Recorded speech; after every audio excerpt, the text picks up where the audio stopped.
to another edition of the Silverbird Selection. This will be my last video before Christmas, so I just want to wish all my subscribers and viewers a Merry Christmas. Thank you for watching these videos I've been doing over the last 9 months. They've certainly helped me get through this difficult time during this pandemic, and I hope you can have as good a Christmas as possible under the circumstances. Try and enjoy it as best you can, and hopefully next year we'll have something a little bit more fun to look forward to. So let's get on with the game review, and today I'm looking at Spiky Harold, which is a Silver Range release from 1986. Very common game to find out there, and I've had my copy for many years, possibly even 10 years, and never really played it, to be honest, so this will be a new experience for me for the most part. And the game cost me 80p when I did buy it as part of a bundle. So let's take a look at Spiky Harold. Let's take a look at the cover art then. Typical Silver Range packaging with the Spiky Harold logo and the Firebird logo at the bottom. And there you can see Harold the hedgehog licking his lips. Quite a nice piece of artwork actually, licking his lips, looking at this apple, and there's also a worm in the apple who is looking a little bit concerned that he might be about to be eaten, and I do believe that hedgehogs would definitely eat worms, so he's right to be slightly concerned there. There's the Spiky Harold logo again on the spine, and the picture wraps around. You can see a bit of Harold on the back there as well. Also a bumblebee in the corner there, it looks like. A couple of screenshots, which you can quite clearly see it's a platform game.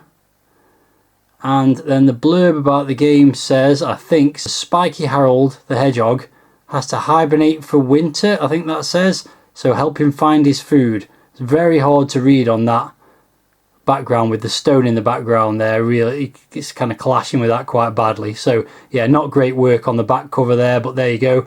That's the outside of the packaging. Inside the packaging then, and we have the usual list of other games in the Firebird range, but I think this is fairly unusual. I don't remember having seen this before.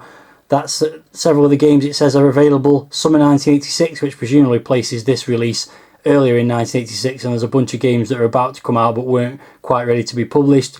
So you can see Thrust on the Amstrad and the Spectrum was available summer 86. Various Atari games there, and a Commodore 16 version of Spiky Harold. So then moving inside, we've got the usual Silver Club thing on the left there, which we've seen on countless other inlays. So let's move on to the instructions. Spiky Harold, copyright 1986 A. Rogers, Commodore conversion by S. Clark. And the game, you must help Harold to prepare for hibernation. 57 chambers beneath the hedgerow, each containing some food which he can eat. However, he must avoid the creatures who will try and stop him. And he may find some coins which will give him extra lives, and wine glasses that will make him drunk. Interesting. When you've helped him collect all 57 objects, he must be guided to his home cavern where he can hibernate, but beware. A sharp frost has been forecast. Harold must have hibernated by the time 24 hours have elapsed, as indicated on the clock. So fairly detailed instructions there. And then the gameplay instructions at the bottom after the loading instructions. You can see it's joystick or keyboard, just the left, right and jump. So sort of Manic Miner or Jet Set Willy style controls. Fairly simplistic. There's also some controls for pausing and restarting the game and things like that as well.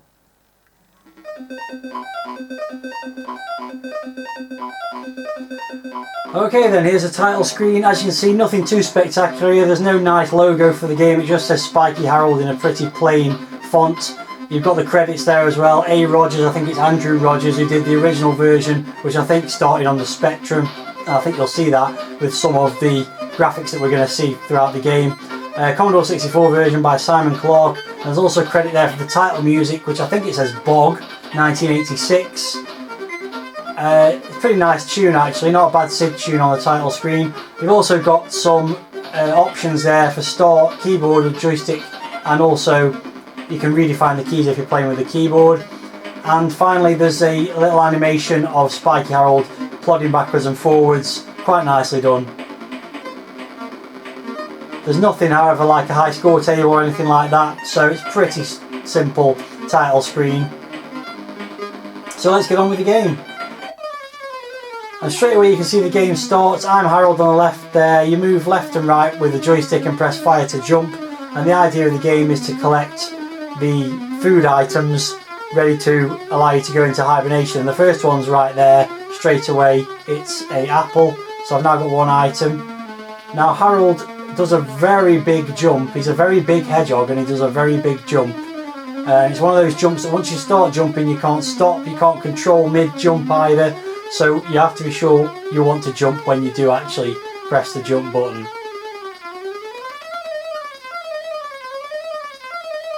So you can see at the moment he's above ground, but this wall here means you can't go any further above ground, and you've actually got to now drop below ground into this cavern here. The music in the background, by the way, if you don't recognise it, is the Flight of the Bumblebee, and it's not a very good rendition of it. Far, far worse than the title screen music, which makes you wonder why they didn't use the title screen music in the game. But there you go, they didn't. So yeah, it's a pretty straightforward flick screen platformer, obviously very Spectrum inspired in the graphics, lots of single colour sprites and backgrounds, but the main animation on Spiky Harold is nicely done. He plods backwards and forwards. He's just massive though. I mean, he just takes up like, what's that, about a fifth of the screen height wise, so you know that's going to cause problems later in the game. So we're going to go to the right to start with. Lots of different things to avoid, some by jumping over and some just by timing. So we'll move on to this screen here. You've got to jump past this bird, which I failed to do. The slightest pixel touching any of the enemies will kill you and send you back to the start of the level.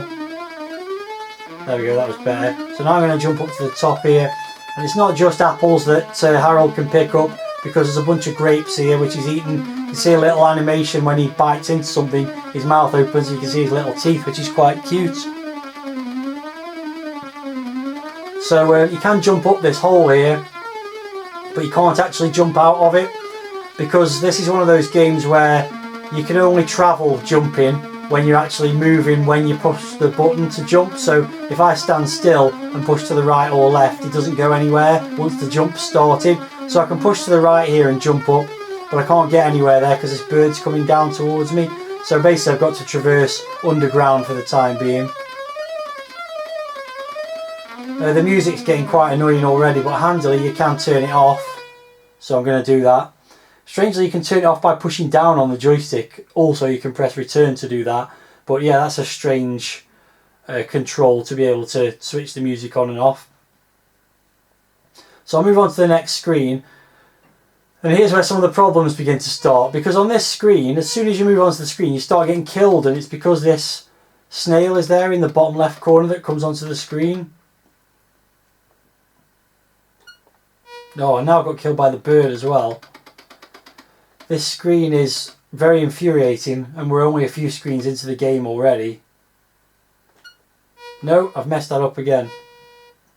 There goes another life. You can see now why. I didn't mention it, but he starts with 19 lives. Now you know a game is hard when it starts you off with 19 lives. No, I've messed that up again. I'm making a real mess of this. If I jump there we go. No, he's got hit me on the way down now. This is getting very frustrating already. No, that's just not working. Oh my god. I'm down to 8 lives already and I've got nowhere so far. Pretty sure you have to jump this way first. No, got me again. Maybe I go to the left first. I can't imagine that's going to work. Nope. This is ludicrous. No, it's just not happening. Right, finally. You can see it's all very pixel... Oh no, I've messed that up as well now. It's all very pixel perfect. If you don't time it just right, then one of the enemies will intercept with you and you'll be out of lives. There we go, finally up there. Let's see if I can get this side right. This bird's got a sort of triangular pattern, so you've got to get it when it goes across the top, I think. You've got to let it come back.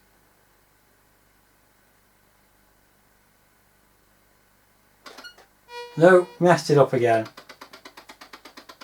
What an infuriating game.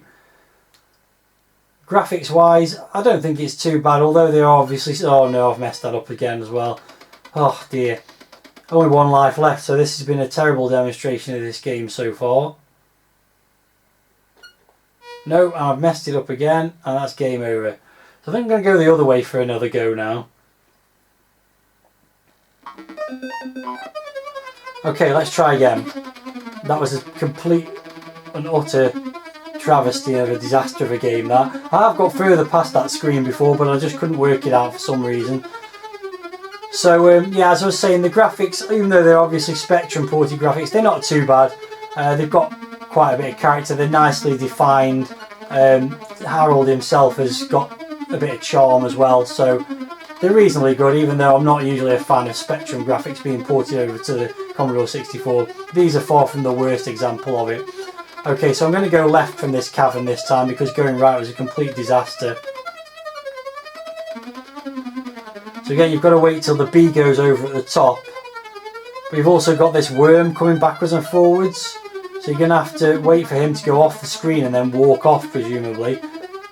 Oh, I can't get past that at the moment. Oh, okay, I've eaten the glass of wine now, and as it said in the instructions, the glass of wine makes you drunk, and what that actually means is that the controls are reversed, so I'm pushing left to go right and right to go left now. Which doesn't really add that much complexity to it, as long as you get used to the idea. Hopefully this worm isn't going to kill me here, but I'm obviously going to have to go off the screen just as he goes off the screen, because if he comes back on he'll kill me. And the controls revert back to normal once you get past the screen where you've eaten the wine, or drank the wine I should say. So on we go. Oh, got lucky there. I'm not sure what that's flying around there. Is that supposed to be a bat or a bird? I'm not entirely sure. Got me though, killed me again. There's obviously a knack to all these screens. Oh. And a lot of patience required, I think, and these kind of games really annoy me where every jump has to be pixel perfect. Let's turn the music off again, because that's annoying. So is this going to go to the... no. Where do you do this jump to get it right, I wonder? Okay, this is going to be it. When he gets to the top there, if I jump up now, there we go. Just hang on it here again until he does that again, and I can get up and get whatever that's supposed to be in the corner, maybe an onion. So yeah, there's a lot of patience, and the time, by the way, it says you've got 24 hours to complete the game. Well, it seems to be doing that in real time. I've only been playing for a couple of minutes and it just says 2 on there. That's going to be a disaster, surely, yeah. Luckily I don't have to go that way again. I'm going to end up dropping down this cavern in a second. If I can get past this thing. There we go. I'm going to drop down the cavern all the way down, but it doesn't kill him. So strangely a long fall won't kill him, whereas being hit by a bubble or a bee or something will. So yeah, the time limit seems to be real time. You've actually got 24 hours to complete the game, which, well, I think losing all your lives is more likely to be the end of the game for you than any kind of loss of time or running out of time. That's pretty crazy if that's actually true, that you've really got 24 hours to complete the game. I don't imagine anyone's ever sat here all day playing it.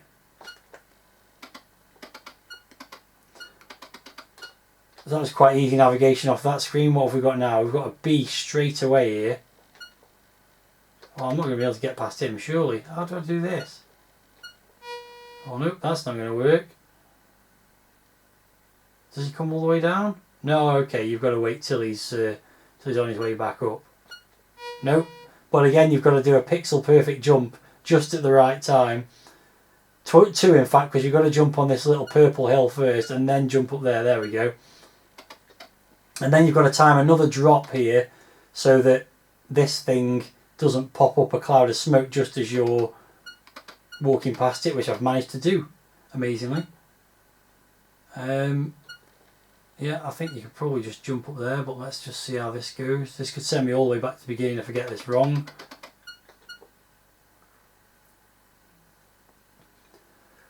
So as I said, graphics not too bad. The sound pretty basic, just can't get this jump right now. It's pretty basic sound. It's just the pitter patter of his feet and a few things like a bouncy noise for the jump. No, I can't get up there. I'm not sure what I'm supposed to do there. Let's give it one more try and then we'll just go on to the next cave, I think. There we go. Finally got there. So on to the next cave, and this doesn't look too complicated. There's a glass of wine down there, but I don't want that. So I'm just going to try and make my way across to this pipe and out of the level.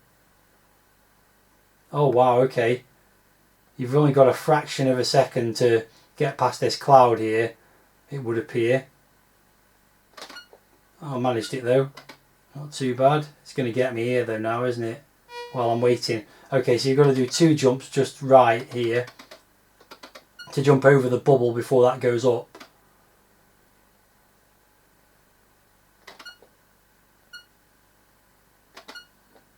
Yeah, managed to do it. Okay, so yeah, it's very much a Spectrum game. It's what I would call a Spectrum platformer. In fact, there's loads of 8-bit platformers like this, but I really do associate this kind of game with the Spectrum, probably mainly because of the likes of Manic Miner and Jet Set Willy, which have this exactly the same thing. No, that's messed that up. Where you've got to time your jumps absolutely perfectly. You've got these long arcing jumps that if you mess them up, you end up hitting something and dying. So yeah, it's very much like a Manic Miner, Jet Set Willy style platformer. What do I do here? Do I got to jump now? Oh yeah. I think there's an egg to collect there, but I'm not sure I'm going to bother. Maybe I can get it. There we go. So as a Spectrum style platformer goes, I don't think it's that bad. But I'm still not enjoying it very much. It's quite frustrating gameplay. Oh, that bird's flown down and got me now. No, that's just not going to work. What do I do here then? I've got 11 lives left. Let's see if I can actually get past this screen. So maybe drop down there and then jump up there and then jump. Oh, okay. I don't actually get hit there. Will the bird get me? No, it doesn't look like it. So maybe I drop down. No, he has got me now. Okay. So again, I've only got a limited amount of time to get this right. Definitely can't jump over because you hit the top of the cavern and drop straight down if you hit the ceiling. So definitely going to go down here and then jump back up there. Nope, now the bird's got me again. Oh dear, this is one of those areas. I think I probably need to go in the lower part of the cavern. No, that was a disaster. Past where this rat is, but maybe I'm wrong. I'll try going over the bird, I guess. Nope, that's what I thought might happen. So 6 lives left, and it doesn't look like I'm going to get any further than this cavern here, with the way things are going so far. No, now the bird's got me again. The flying bird, that is, rather than the walking bird. So a lot of birds living in these caves for some reason. Yeah, and again, I can't jump over that bird there, so I must have to go down the lower route, but I'm really not sure how you're supposed to make this work. You definitely can't jump over that rat. So I guess it's all about timing. Okay, so let's try jumping up there. Now that bird's got me. This is just impossible. Yeah, a very frustrating platformer style game. Which is a bit of a shame, because with a few refinements, like a more controllable Chucky Egg style jump perhaps, or just a smaller sprite for the main character, and I don't think it would have been too bad, but it's just that little bit too frustrating. No, I've messed that up again. I think that's game over. No, I've got 1 life left, it seems, which I'm pretty sure is going to go the way of all the other lives, and I won't be playing it again. No, he's got me there, and that's it. That's game over. So yeah, 7 minutes elapsed, it says there, and it did feel like 7 minutes. So yeah, that timer does seem like it may well actually go up to 24 hours. So there you go. That's Spiky Harold. Not too happy with the game. It's not amazing, but let's go through the review scores. So first of all, the packaging I thought was nice. Pretty decent instructions and a nice image on the front cover. So 7 out of 10 for that. Presentation is not too bad. Pretty simplistic. Lacking a high score table, and although you don't get a score within the game, you do get a number of items collected, so they could have used that as a high score thing, or in fact they could have just given you a score for each item and had a high score table, so that's a bit of an oversight. So I'm going to go with 6 out of 10 for the presentation. Graphics are obviously Spectrum ported graphics, but they're not the worst example of that, so I'm going to go with 5 out of 10. And the sound in-game is pretty boring, and the music in-game is irritating, but the title screen sound is not too bad, so I'm going to go with 5 out of 10 for the sound. Finally, playability. It's close to being a reasonably playable game, but it's got that annoying jumping, too many things that are just, you have to be pixel perfect or you lose a life. So I'm just going to go with 4 out of 10 for the playability. Not a particularly enjoyable game, to be honest. So that gives it an overall score of 5.5. Pretty average game. Might have just been about worth $1.99 to some people if you've got the patience to play a game like that, but to me not worth $1.99. There are definitely better games at the $1.99 price point, better platform games than this that I would have preferred to play. So there you go, that's my thoughts on Spiky Harold. Let's put that game into hibernation and we'll move on to the next one pretty soon. Let me know if you've got any thoughts about the game in the video comments, and I'll see you next time with another game review. Thanks for watching, and bye for now.